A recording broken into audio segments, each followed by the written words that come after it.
Assalamualaikum warahmatullahi wabarakatuh. Selamat pagi cuy. Gimana kabarnya, sehat semua ya? Semoga winrit puasa kalian lancar. Nah, ini masih ada di luar ya.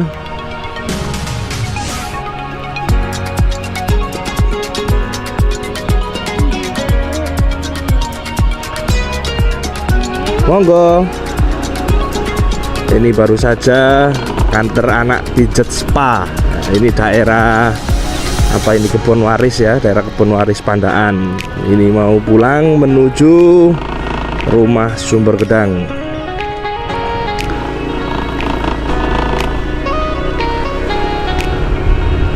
Oke, jadi kali ini saya akan mengulas pertanyaan dari teman saya ya, M. Nuril Anwar Habibi. Enak ini kayaknya sambil mengulas curhat tesis gitu ya, sambil curhat tesis, perjalanan tesis gimana. Oke. Oke, jadi sebelumnya di konten chapter sebelumnya ya pernah saya bahas bahwasannya saya ini masih proses S2 ya. Jadi masih proses penggarapan tesis, penulisan tesis. Jadi mohon doanya aja buat teman-teman, semoga saya cepat selesai tesisnya dan bisa segera sidang ya, sidang hasil.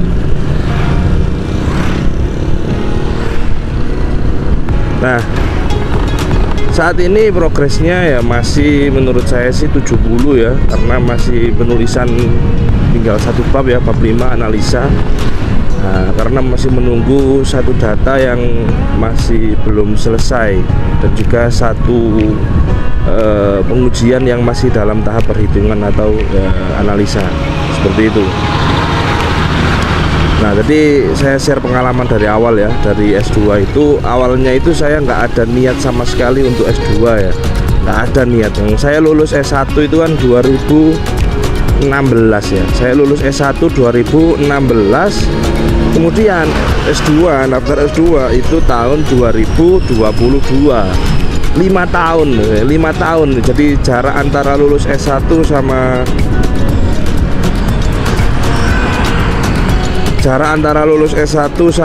S2 itu 5 tahun. Nah, jadi saya 5 tahun bukan nganggur ya. 5 tahun itu saya bekerja, sempat ngajar ya, seperti itulah, menjalani aktivitas saya yang di pesantren, di SMK dan lain-lain. Kemudian nah ini kronologinya adalah ketika saya mau menikah ya. Ketika saya mau menikah, saya kan mau mengurusi administrasi dan sebagainya. Nah, saya kan butuh ijazah ya. Ijazah saya itu setelah lulus itu belum saya ambil di kampus ya. Nah, jadi mulai tahun 2016 sampai tahun 2022 itu ijazah saya itu belum saya ambil di kampus. Nah, terus di kampus itu kan yang bagian arsip ijazah itu teman saya namanya Miftahul Huda. Itu teman di pengurus pusat dulu ya, di pondok pesantren. Sekarang beliau ada di Bendahara Yudharta yang bagian arsip itu, atau yang bagian mengeluarkan ijazah. Nah, jadi saya sudah akrab kan sama dia. Jadi kronologinya itu saya mau ambil, tapi sama dia ditahan. Gak wis gitu. Cara bahasa Jawa itu gak wis, ijazah saya tahan, S2 dulu, daftar S2 dulu. Wah, gimana ya, saya ndak ada niat sama sekali kok tiba-tiba disuruh daftar S2. Dikira daftar apa ya, TK kali ya, mudah banget gitu loh. Nah, jadi S2 kan ya gak mudah daftarnya, ada penelitian juga, kemudian daftarnya juga mahal dan lain-lain sebagainya. Tapi ya gimana ya, setelah saya disuruh daftar itu, kemudian ya apa salahnya gitu loh. Hari itu orang tua saya itu sedang ke pondok pesantren ngirim adik saya. Coba saya berkonsultasi pada orang tua saya, dan ternyata orang tua saya mendukung. Ya udah wis S2 gitu. Nanti kalau ada rezeki saya bantu, gitu kata orang tua saya. Ya udah, meskipun saya belum punya rezeki yang banyak ya, terus juga mau ada keperluan untuk pernikahan kan butuh biaya banyak gitu loh. Ya udah, saya cuma yakin aja pasti bisa ini ya. Akhirnya saya daftar S2. Kemudian setelah daftar S2 Ya udah, saya kuliah itu sudah pas bulan Juli kalau nggak salah, itu pas sudah menikah saya, atau barusan, atau masih anget-angetnya pernikahan ya, atau santri baru apa jadinya, pengantin baru gitu loh. Nah jadi bulan Juli kalau nggak Agustus itu ya masuk kuliah. Ya sudah, kita kuliah secara normal, berangkat dari rumah Pandaan ya. Jadi perjalanan ke kampus itu saya pernah stopwatch itu 1 jam pas. Jadi perjalanan dari rumah Pandaan ke kampus UM Universitas Negeri Malang itu 1 jam pas.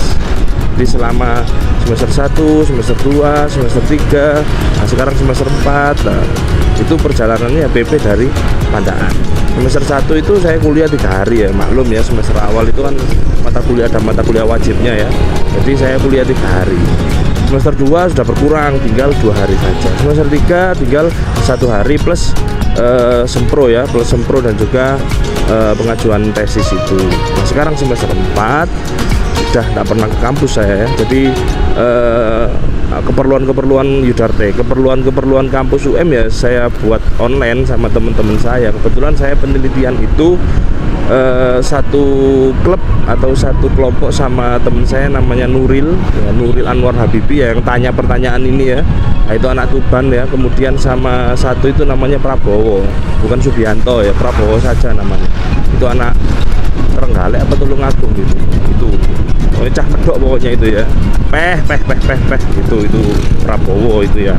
Nah itu satu klub saya. Nah pembimbing saya itu pembimbing utama itu Bu Popi ya namanya. Ini dosen paling berkesan, paling kece ini di UM ya, perempuan tapi basicnya itu mesin atau material dan sebagainya. Nah ini banyak bimbingan ke Bu Popi itu banyak, karena mungkin menurut saya, karena mungkin di sisi lain saya anak bimbingannya, saya menganggap itu dosen favorit saya gitu. Oke. Terus berjalan kita penelitian awal, kita bertiga bersama-sama, karena ini satu proyek ya, proyeknya Bu Popi. Jadi kita hanya beda bahan dasar dan beda analisanya aja ya. Jadi kita penelitiannya bareng-bareng, karena ada beberapa pengujian itu yang datanya untuk bersama, tapi ya sebagian besar datanya kita sendiri-sendiri. Seperti itu. Nah semester 1 kita sudah mulai pengajuan ya. Semester 1 itu kita sudah mulai dituntut untuk mencari dosen pembimbing. Nah, kita akhirnya ke Bu Popi gitu ya. Kita ke Bu Popi dan akhirnya kita sepakati kita membuat judul. Kalau saya fokusnya di minyak canola ya. Jadi menganalisa minyak canola dengan campuran nanopartikel sebagai cairan pendingin. Nah, jadi fokus kita adalah membuat cairan pendingin, itulah intinya. Cairan pendingin itu apa? Untuk permesinan, yaitu permesinan CNC. Nah, atau bahasa kalau di bengkel bobot itu namanya dromus ya, atau cairan pendingin. Itu. Nah, itu untuk semester 1 kita sudah. Nah, jadi semester 1 itu kami sudah mulai menyicil data-data dasar. Semester 2 masuk semester 2 kita sudah dituntut akhir semester 2 kita sudah harus sempro semester 2. Nah ini kita sudah mulai garap ya data, terus kemudian machining atau kita praktek di mesin CNC untuk mengambil data seperti keausan pahat, kemudian data cutting temperatur, kemudian data surface roughness dan sebagainya. Itu kita sudah mulai machining. Kemudian data sudah tercapai. Nah, intinya untuk bab 1-2 untuk variabel-variabelnya kita sudah terpenuhi, ya udah kita siap sempro, dan akhirnya akhir semester 2 kita sudah melaksanakan sempro. Nah ini termasuk pencapaian sangat bagus ya. Jadi semester 2 itu kita sudah dituntut di UM itu untuk sempro. Kalau di kampus-kampus lain kadang belum boleh itu ya, harus semester 3 dulu gitu loh. Tapi di UM itu sudah boleh sempro meskipun masih semester 2 gitu.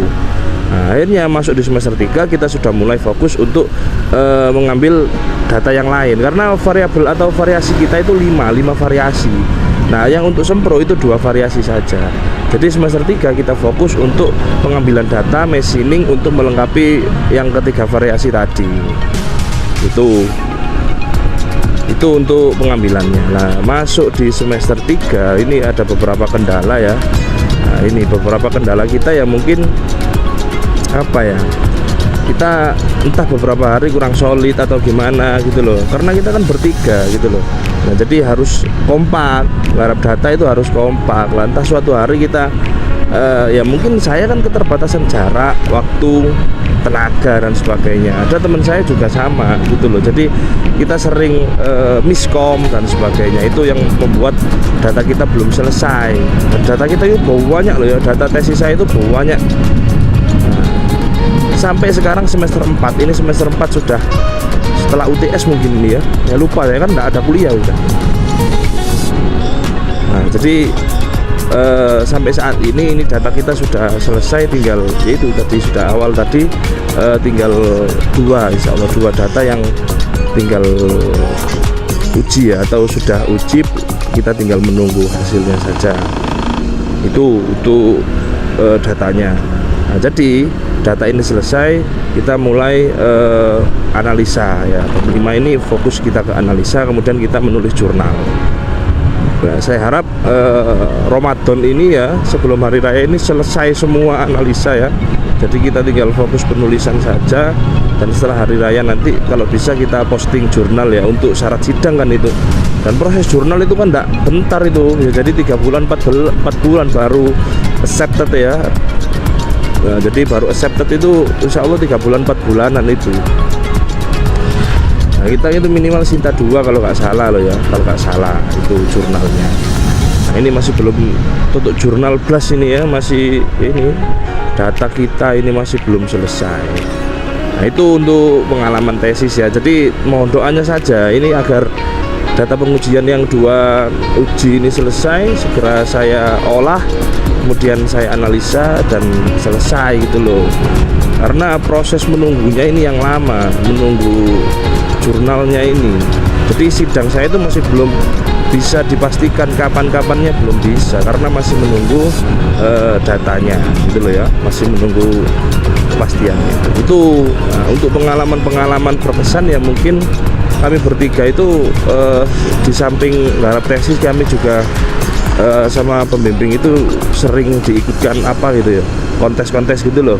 Kemarin ada yang perwakilan ke Malaysia gitu, pengajuan ke Malaysia untuk lomba apa gitu, kemudian lomba ikut SRE atau ikut itu apa jenis Shell gitu ya. Jadi untuk menambah pengalaman, jadi saya merasa bersyukur ya dibimbing Bu Popi ini karena mendapat pengalaman lebih dibanding dengan S1 saya. Karena di S1 saya mungkin karena keterbatasan kampusnya, labnya dan lain-lain sebagainya, maka saya sendiri kurang mendapatkan gitu loh ya. Mungkin itu memang faktor paling besar, yaitu fasilitas ya. Fasilitas itu adalah faktor paling besar. Di sisi lain adalah ya karena faktor dari diri saya sendiri, mungkin seperti itu untuk pengalaman tesisnya ya. Untuk pengalaman apa lagi ya, nah ini untuk semester 2, 3, 4 ini sudah bertiga tok saya. Jadi kalau semester 1 itu kan masih banyak ya teman-teman ya, masih ada 13 mahasiswa kalau nggak salah, itu selalu kompak setiap kuliah. Semester 2 itu kita sudah mecah, semester 2 itu kita sudah konsentrasi sendiri-sendiri. Saya ambil material, kemudian ada yang ambil energi, dan ada yang ambil konstruksi gitu ya. Jadi kita itu sudah mecah menjadi 3 bagian. Untuk material kalau buat saya itu ada 7 anak kalau nggak salah ya, paling banyak. Kemudian energi itu ada 5.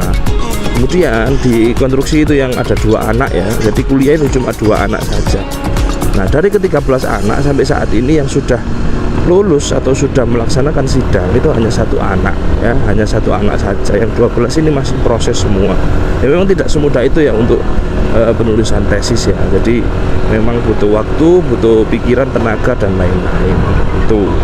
Oke, jadi itu Mas Nuril untuk pengalaman ya. Jadi pengalaman mungkin sampean ini tanya kepada diri sampean sendiri ya, karena pengalaman kita garap tesis ya kita bersama gitu loh. Dan pengalaman yang paling berkesan menurut saya pada saat penggarapan tesis ya setelah menikah ini ya, apalagi setelah punya anak ya. Jadi setelah punya anak ini sensasinya itu plong banget gitu loh, sensasi menggarap tesis pada saat punya anak gitu. Malam-malam, nanti malam setelah taraweh saya mau fokus garap tesis gitu. Laptop sudah saya buka, data sudah saya buka, tinggal menulis, anak menangis gitu, rewel, minta gendong. Akhirnya laptop gak ganggu, sudah gak berguna itu ya, tutup lagi. Kemudian anak sudah tidur, garap lagi, sudah fokus-fokus nulis, di tengah-tengah nulis bangun lagi, rewel, minta gendong, seperti itulah sensasinya, sensasi plong lah kalau menurut saya gitu ya. Nah itu sensasi paling memacu adrenalin, nah gitu loh ya. Jadi ya kita nikmati saja prosesnya ya. Jadi saya itu memang ya dibilang gopo ya gopo, cuman kalau gopo-gopo itu kan gak baik ya, maksudnya gopo tapi gak berkualitas gitu loh. Jadi saya nyantai aja lah, garapnya nyantai ya sih. Yang penting saya sesuai target, atau saya nggarap kalau ada waktu saya nggarap gitu, kalau nggak ada ya gimana lagi gitu. Jadi saya nggarap tesis itu ya memang prioritas saya untuk saat ini. Cuman ya ada prioritas yang paling utama yaitu keluarga dulu nomor satu. Untuk masalah tesis itu mungkin masih ada waktu lah gitu ya. Mungkin kalau ditakdirkan nanti kita masih belum bisa ya, mungkin saya cuti dulu gitu loh, cuti. Jadi untuk ada fokus lain yang harus saya kejar sambil menunggu jurnal itu accepted, karena waktunya lama. Eman kan bayar aja, tapi bayar UKT tapi nggak ada kuliah, nggak ada penelitian, cuma nunggu jurnal keluar. Wah itu muspro banget itu ya. Eman kan bisa buat keluarga gitu loh. Tuh udah ya, ini sudah nyampe di rumah saya, di dusun saya. Ini dusunnya dusun Winong Sumber Gedang Pandaan. Nah ini sudah nyampe rumah ini. Oke, jangan lupa teman-teman, silakan pertanyaan-pertanyaannya ya. Nah ini ada pertanyaan-pertanyaan agama yang mau saya ulas, monggo ditanyakan di kolom komentar atau di japri WA, monggo. Pertanyaan-pertanyaan lain dunia formal non formal silakan ditanyakan. Jangan lupa like, komen, dan subscribe di channel YouTube Jailani Motovlog. Terima kasih. Wassalamualaikum warahmatullahi wabarakatuh. Salam Nyetriko Embong.